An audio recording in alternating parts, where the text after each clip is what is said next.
우리 함께 보실 말씀은 시편 9편 11절부터 16절까지입니다. 시편 9편 11절부터 16절까지입니다. 우리 함께 봉독하겠습니다. 너희는 시온에 계신 여호와를 찬송하며 그의 행사를 백성 중에 선포할지어다. 피 흘림을 신문하시는 이가 그들을 기억하시며 가난한 자의 부르짖음을 잊지 아니하시도다. 여호와여, 내게 은혜를 베푸소서. 나를 사망의 문에서 일으키시는 주여, 나를 미워하는 자에게 받는 나의 고통을 보소서. 그리하시면 내가 주의 찬송을 다 전할 것이며 딸 시온의 문에서 주의 구원을 기뻐하리이다. 이방 나라들은 자기가 판 웅덩이에 빠지며 자기가 숨긴 그물에 자기 발이 걸렸도다. 여호와께서 자기를 알게 하사 심판을 행하셨으며 악인은 자기가 손으로 행한 일에 스스로 얽혔도다. 히카yon 셀라. 아멘. 시편 9편을 계속 보도록 하겠습니다. 여러분이 시편을 이제 개인적으로 혼자 읽으실 때도 이제 어느 정도는 이 시편 다윗이 이제 1편부터 40여 편을 다윗이 기록을 한 1권의 내용입니다. 시편이 이제 권으로 이렇게 되어 있는데 1권의 내용이 시편 앞부분에 이렇게 시편 정확히는 이제 3편부터라고 이제 학자들은 말을 하는데 시편 1편부터 다윗이 하고자 하는 그 내용의 핵심들이 있지 않습니까?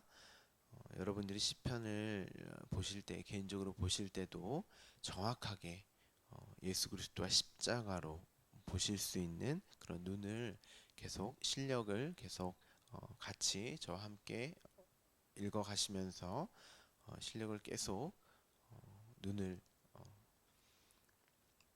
읽을 수 있는, 예수 그리스도를 읽을 수 있는 눈과 실력을 계속 키우셔야 합니다. 오늘 읽은 본문을 딱 읽었을 때, 이것이 어떻게 예수 그리스도의 십자가로 이렇게 읽을 수 있는가에 대한 생각을 가지고 따라오셔야지, 제가 하는 그대로를 이렇게 받아들이시는 것도 물론 중요하지만, 이해하시는 것도 중요하지만, 여러분이 개인적으로 이 말씀을 1대1로 하나님과 이 말씀을 대면하시는 그런 시간들로 이렇게 채우셔야 합니다. 어제 우리는 심판을 위한 보좌, 왕자가 무슨 의미와 뜻을 가지고 있는지 함께 살펴보았습니다. 여러분이 성경을 읽을 때 가장 중요하게 생각해야 할 것이 문맥을 통하여 읽어야 한다는 사실을 놓치시면 안 됩니다. 절대 성경은 뚝뚝 잘라서 읽는 책이 아닙니다. 그렇게 한 단어와 한 문장만을 가지고 어떤 교훈이나 윤리와 도덕 혹은 여러분이 어떻게 살아야 할 것인가를 성경에서 찾으시면 안 됩니다. 제가 초두에 설명을 드렸다시피 어디까지나 예수 그리스도와 십자가로 성경은 읽으셔야 하는 것입니다.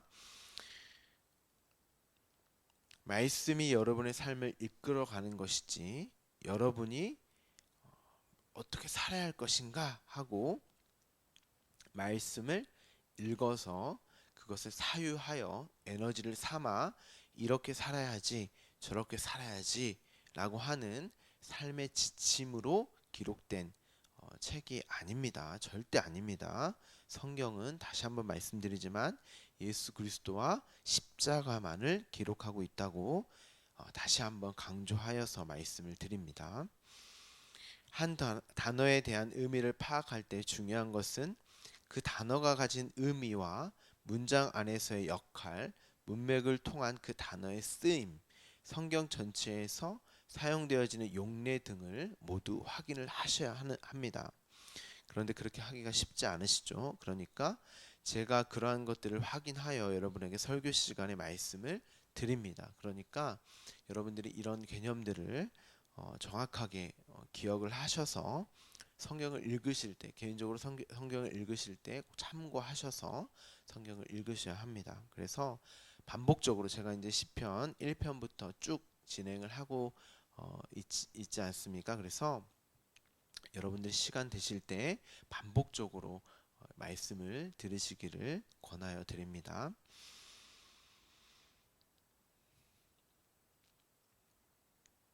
자, 다윗이 10절까지 여호와 하나님의 그의 사역에 대해서 설명을 하였죠.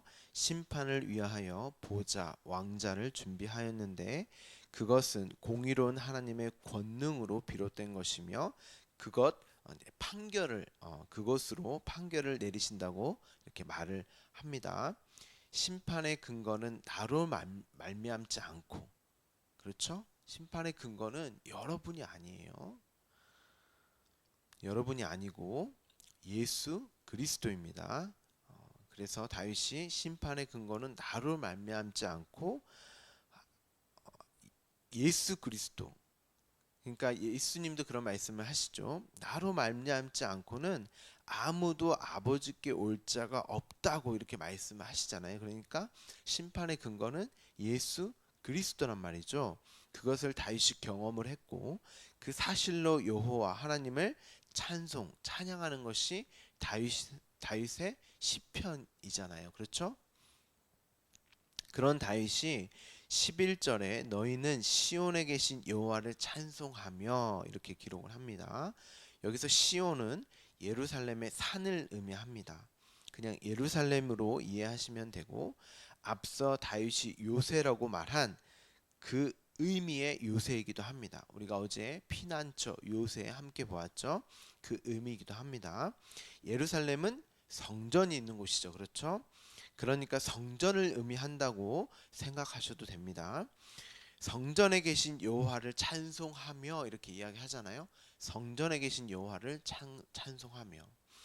여기서 성전은 당연히 앞서 자신과 함께하는 그 장소, 피난처이며 요새라고 말씀을 드렸죠. 그 장소를 표현한 곳이기도 하면서 또한 중요한 개념인데 하나님이 함께하는 다윗 자신을 표현하는 이중적 묘사라고 생각을 하시면 됩니다. 그러니까 다윗이 자신이 성전을 짓는다고 이렇게 우리가 역사서를 보면 우리가 알 수 있잖아요. 그런데 하나님이 너는 너로 성전을 지을 수가 없어. 왜냐하면 너는 피를 많이 흘렸기 때문이야. 이렇게 말을 합니다. 왜냐하면 다윗은 다윗 자체로는 구원받을 자격과 요건과 조건이 안 된단 말이죠. 그렇죠? 누구로 구원을 받아요?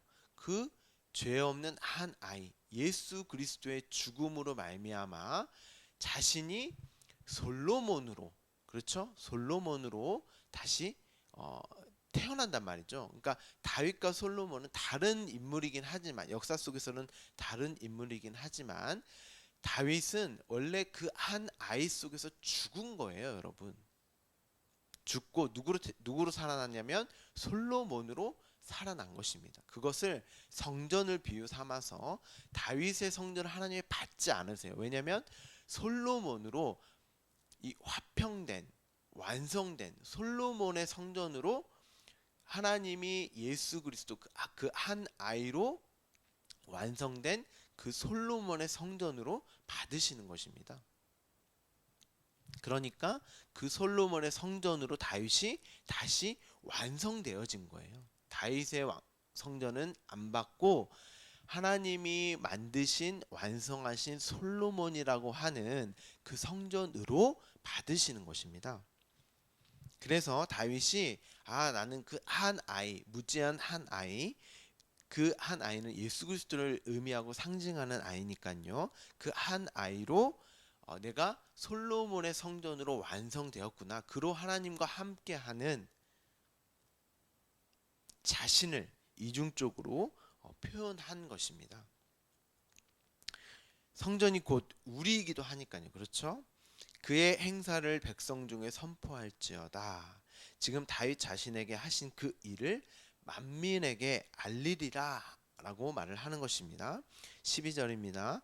피 흘림을 신문하시는 이가 그들을 기억하시며, 이 부분을 개역개정으로 읽으면 그 의미가 정확하게 전달이 안 돼서 제가 세번역 성경으로 읽어드리도록 하겠습니다.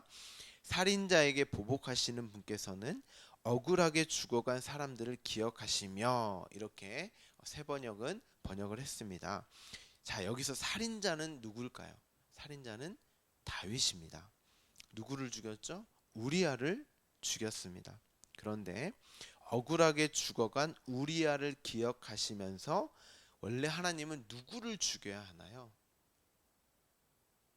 다윗을 죽여야죠. 그렇죠? 그런데 다윗을 죽이지 않고 우리아의 아내 밧세바에게서 낳은 아이를 하나님이 죽이신단 말이죠. 그렇죠? 원래 우리아와 그 우리아의 아내 그 한 아이는 같은 의미의 사람입니다. 그러니까 우리아도 무지하게 죽었죠. 그렇죠? 다윗이 죽인 거니까. 그리고 그 다윗의 죄로 말미암아 그 한 아이도 하나님께서 죽이시잖아요. 그러니까 둘 다 예수 그리스도를 상징하는 인물이란 말이죠. 이 무죄한 한 아이, 예수 그리스도가 죽음으로 말미암아, 그 우리아와 그 한 아이가 죽음으로 말미암아 다윗 자신이 어떠한 존재인지를 가르쳐 주셔야 했고, 그로 그는 자신을 보면서 고난의 삶을 살게 되고 하나님을 찾고 부르짖는 자가 되잖아요. 그렇죠? 그래서 개역개정은 피 흘림을 신문하시는 이가, 그러니까 우리아를 말하는 거예요. 우리아를 그들을 기억하시며,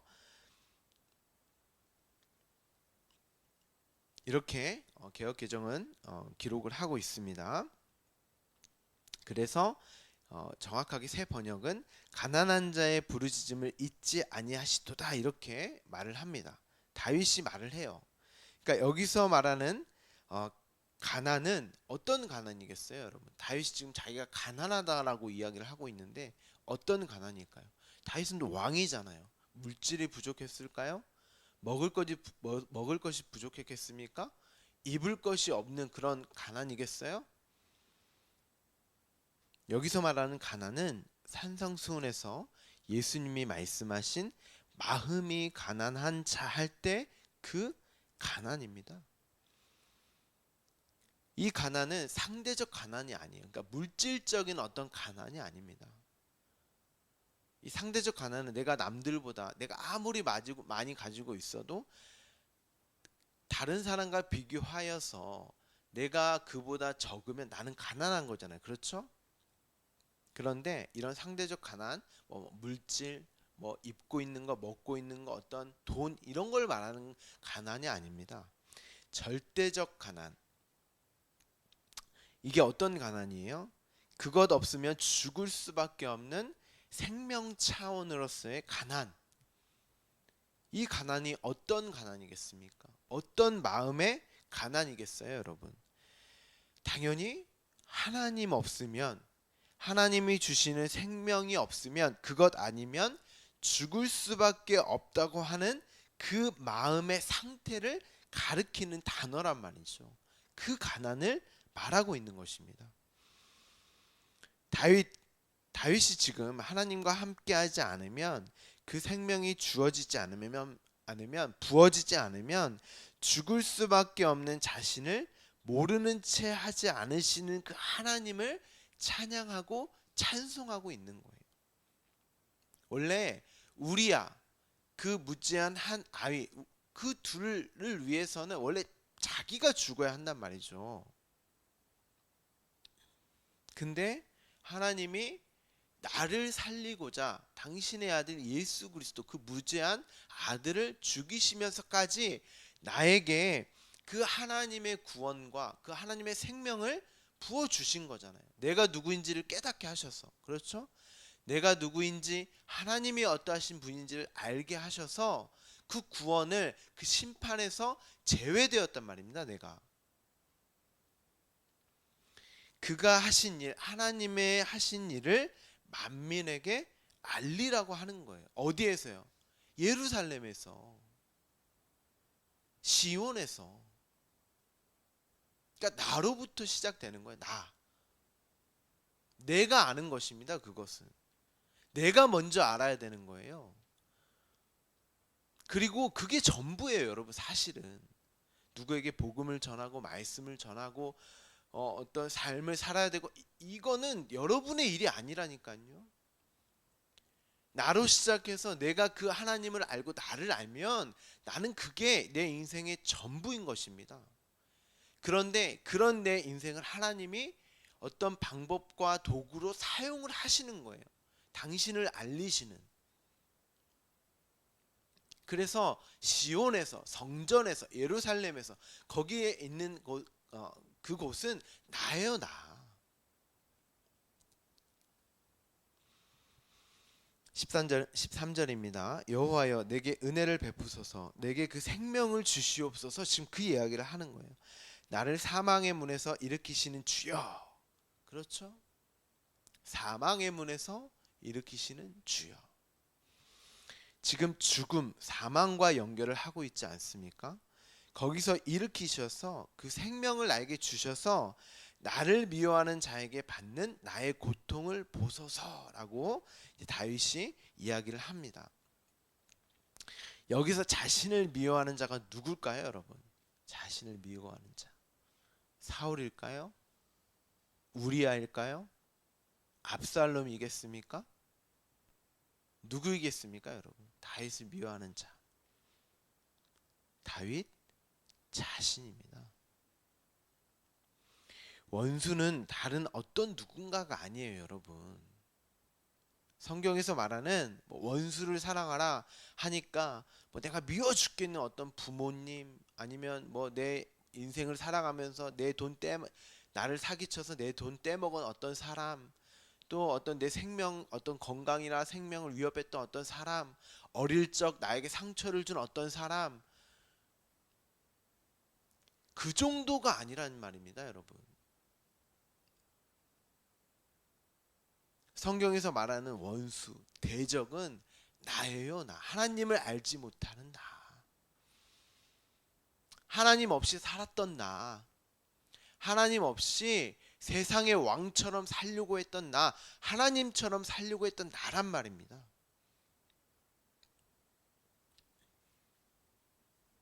내가 바로 하나님의 원수였고 대적자였단 말이죠.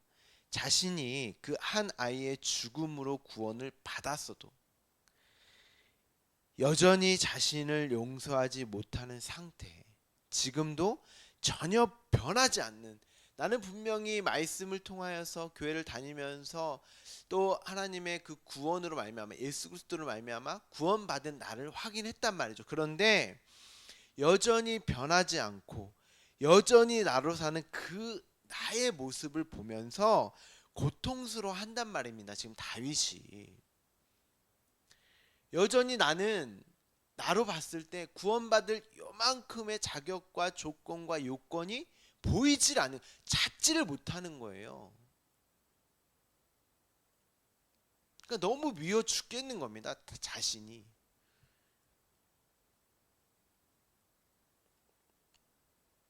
우리는 예수 믿고 교회 다니면 무조건 행복하고 평안하고 기쁨이 넘치는 삶이 앞으로 이렇게 계속 될 거라고 이렇게 생각을 하고, 정말 많은 교회에서 그렇게 가르치고 있잖아요. 그런데 막상 교회를 다니고 말씀을 들으면 오히려 조금 더 변하지 않는 나 자신을 보면서 반드시 실망을 하게 되어 있어요.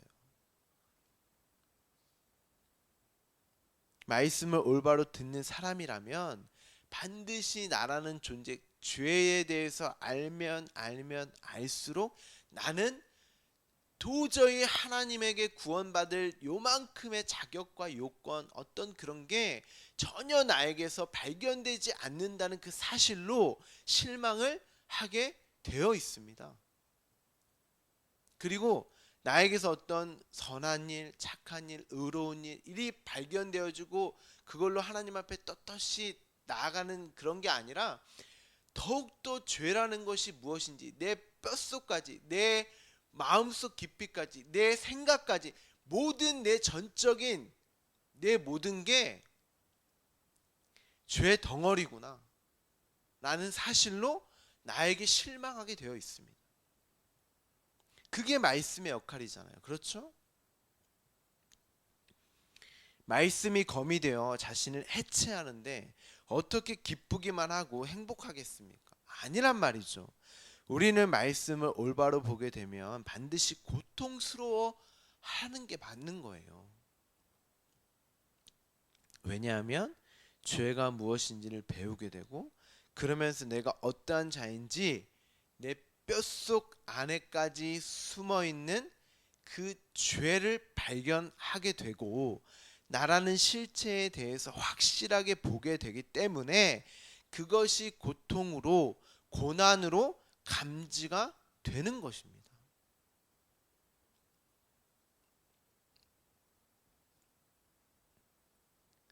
그런데 그러한 나를 구원하신 하나님의 능력, 예수 그리스도의 십자가의 은혜를 오롯이 받게 되는 것이잖아요. 그래서 예수 그리스도가 그 십자가로 나로 죽을 수밖에 없었구나라고 예수 그리스도의 십자가의 필연성을 경험한단 말입니다. 깨닫게 된단 말이죠. 그로 원수인 대적자인 나를 나 스스로가 다르게 볼 수 있게 되는 거예요. 그것을 용서라고 합니다. 성경에서 말하는 용서는 아까도 말씀드린 어떤 그런 내 밖에 어떤 원수, 뭐 대적 이런 것들을 용서하는 게 아니에요. 여러분이 하나님께 대적 원수의 자리에서 용서를 받았잖아요. 그러면 내가 그런 자라는 그 사실로 나를 보는 게 나를 용서하는 겁니다. 그게 1차적인 성경에서 말하는 용서의 내용이에요. 하나님은 분명 다윗을 용서하셨단 말이죠. 그렇죠? 그런데 다윗이 자신을 도저히 용서할 수가 없었던 거예요.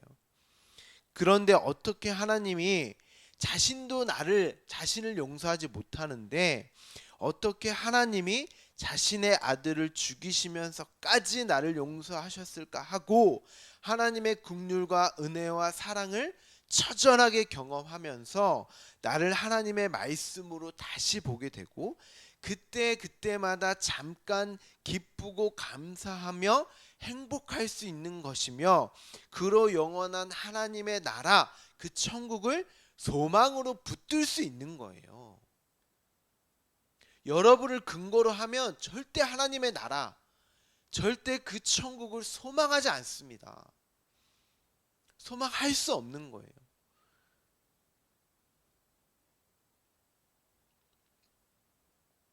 성경에서 말하는 용서는 여러분의 어떤 원수, 어떤 대적자가 결코 아닙니다. 여러분 자신입니다. 아마 과거에 숱한 상처와 고통과 어떤 사건들, 상황들, 일들, 말할 수 없는, 제가 표현할 수 없는 여러분의 아픔이, 상처들이 있을 거예요. 가정에서의 아픔들, 또 어떤 사람들의 어떤 범죄에 의해서의 고통들, 아픔들, 상처들, 말로 할 수 없는 것들이 있을 것입니다. 그런데 여러분, 1차적으로 여러분 자신을 먼저 용서하셔야 됩니다. 그래야 그런 정말 말로 표현할 수 없는 그런 큰 상처들, 아픔들이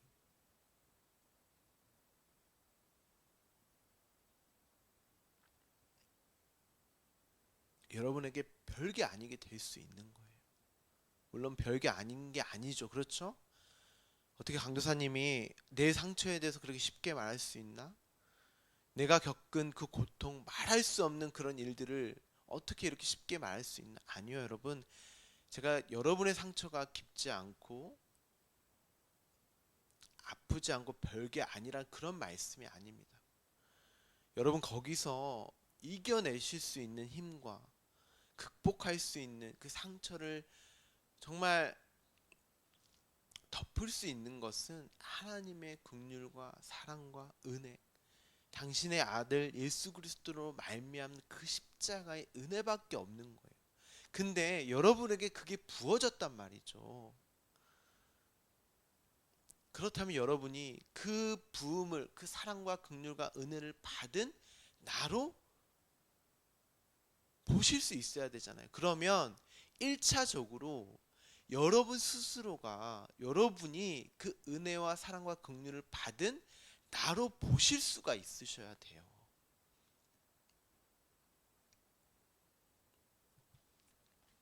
그게 용서란 말입니다. 이웃을 사랑하고 하나님을 사랑하라고 이렇게 말씀을 하시죠. 그 이웃의 1차적인 대상은 바로 나입니다. 나를 용서하는 거예요. 우리가 마태복음을 우리가 함께 나중에 나눌 때 그 부분에 대해서 함께 나눌 텐데, 여러분 1차적인 이웃은 나입니다. 다윗이 본인을 봤을 때 절대 용서할 수 없는 자였어요.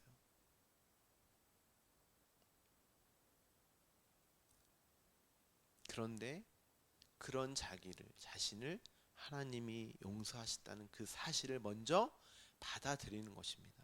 보게 되는 것입니다. 나로.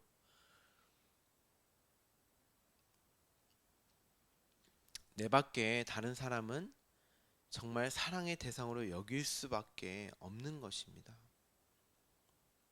정말 나를 사랑한다면.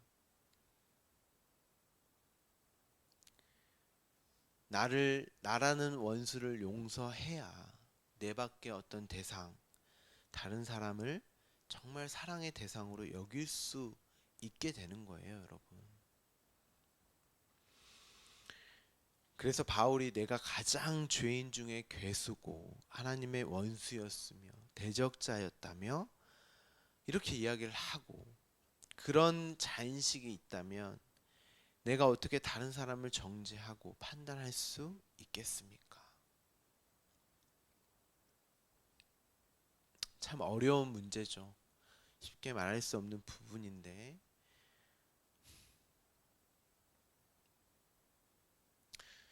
14절입니다. 그리하시면 주의 찬송을 다 전하겠습니다. 그래야 내가 하나님을 찬양하고 찬송할 수 있는 것입니다. 라는 그런 말이에요. 여러분이 과거에 매여 있으면 절대 하나님을 찬양할 수가 없어요. 하나님을 믿고 싶어도 믿지를 못합니다. 하나님을 예배하고 싶어서 예배할 수가 없는 거예요. 하나님을 원망하게 되고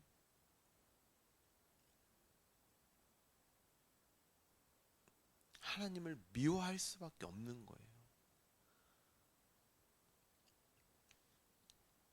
다윗은 주의 찬송을 다 전하겠습니다라고 말을 하면서 시온의 성문, 성전에서 구원을 기뻐하겠다고 말을 하죠. 여기서 딸 시온이라고 번역을 했는데, 원래 히브리어 지명 장소는 여성형 명사로 사용이 됩니다. 그래서 여기서는 성전을 인격화한 표현이라고 이렇게 생각하시면 될 것 같아요. 어떤 장소에서 주의 구원을 기뻐한다라기보다는 그렇게 완성된 성전으로 지어진 자신, 나를 말하는 거예요. 내가 하나님을 기뻐하고 찬송하며 나로 하나님을 그 만민에게 다 전하겠습니다. 나로 그 말씀으로 나에게 계속 들려주겠습니다. 그런 말입니다.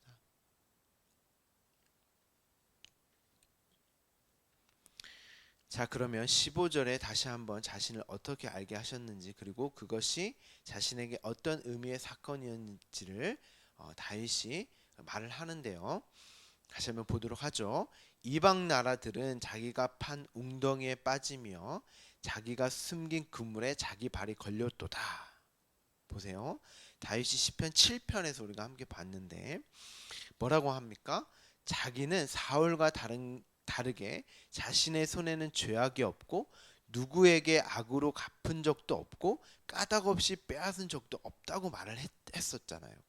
그렇죠? 그런데 이렇게 고백한 자기가 스스로 판 웅덩이에 빠졌고 숨긴 그물에 자기 발이 걸려져 넘어지게 되잖아요. 그러니까 사울과 자기에게 범죄를 저지른 거잖아요. 사울이. 자기는 그와 다르다고 했단 말이죠. 근데 보니까 나는 사울보다 더한 사람이었단 말이에요. 그래서 아까 제가 그런 말씀을 드린 겁니다. 과거에 여러분들이 매여 있던 어떤 나에게 어떤 상처를 준 사람, 어떤 나에게 사기를 친 사람, 나에게 어떤 육체적인 해를 준 사람, 가정에서 어떤 가정 폭력을 당했던 그런 상처들, 아픔들, 성경은 정말 죄송한 말씀이지만 여러분 그분들 그렇게 여러분에게 해를 해한 사람과 동일하게 여겨요. 지금 다윗이 사울보다 더한 잘하는 사실이 이렇게 말을 하고 있잖아요, 성경이. 그래서 다윗이 자신을 용서할 수가 없었던 겁니다. 여러분도 말씀을 읽으면서 내가 어떻게 나에게 그렇게 해를 했던 사람과 나에게 그렇게 상처를 준 사람과 어떻게 동일하게, 아니 어떻게 내가 그들보다 더 악하고 더럽고 추한 사람이라고 성경이 말할 수 있어? 여러분이 더 죄인이요 죄인 중에 괴수라고 말을 한단 말이죠. 그게 인정이 안 되면 여러분 십자가의 은혜가 결코 나에게 생명의 구원이 될 수가 없는 거예요.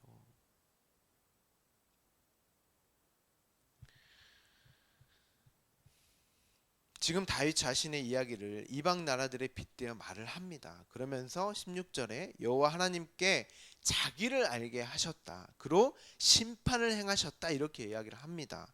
지금 다윗은 무지한 아이, 그 아이를 죽이시는 심판으로 하나님이 누구신지 어떠한 분인지 다윗 자신에게 알게 하셨고, 자신은 자기가 꾀한 일에 스스로 걸리게 되었다고 말을 하는 거예요. 그러니까 그 말은 내가 사울보다 더한 죄인 중에 괴수였다. 지금 그 말이에요. 자기를 알게 하셨다. 그것이 심판에서 벗어나게 된 일이다. 다윗은 시편을 통해 계속 하나님이 자신이 어떠한 자였는지를 알려주시고 그러한 자신을 구원하신 하나님의 능력을, 심판을 계속 찬송하고 있는 것입니다. 자신의 실체를 지속적으로 폭로당하며 왜 예수 그리스도의 십자가를 통해서만 자신이 구원을 받게 되었는지를 인생을 살아가면서 반복적이며 지속적으로 확인하며 살았던 것입니다. 이 삶이 비단 다윗만의 삶이 아니라는 것 여러분 알고 계시죠? 이 삶이 저와 여러분의 삶이에요. 여러분이 과거를, 지금의 나를 용서하지 않으면 결코 하나님을 의지할 수가 없습니다. 전적으로 하나님을 의지하고 의존할 수가 없는 거예요. 어떻게 과거에 하나님이 나에게 그런 일을 허용할 수 있고 나에게 그런 일을 행하실 수 있어? 어떻게 하나님이 그냥 지켜보실 수만 있어? 여기서 한 발자국도 움직일 수 없습니다. 벗어날 수 없어요. 나라는 존재를 용서할 수가 없는 것입니다.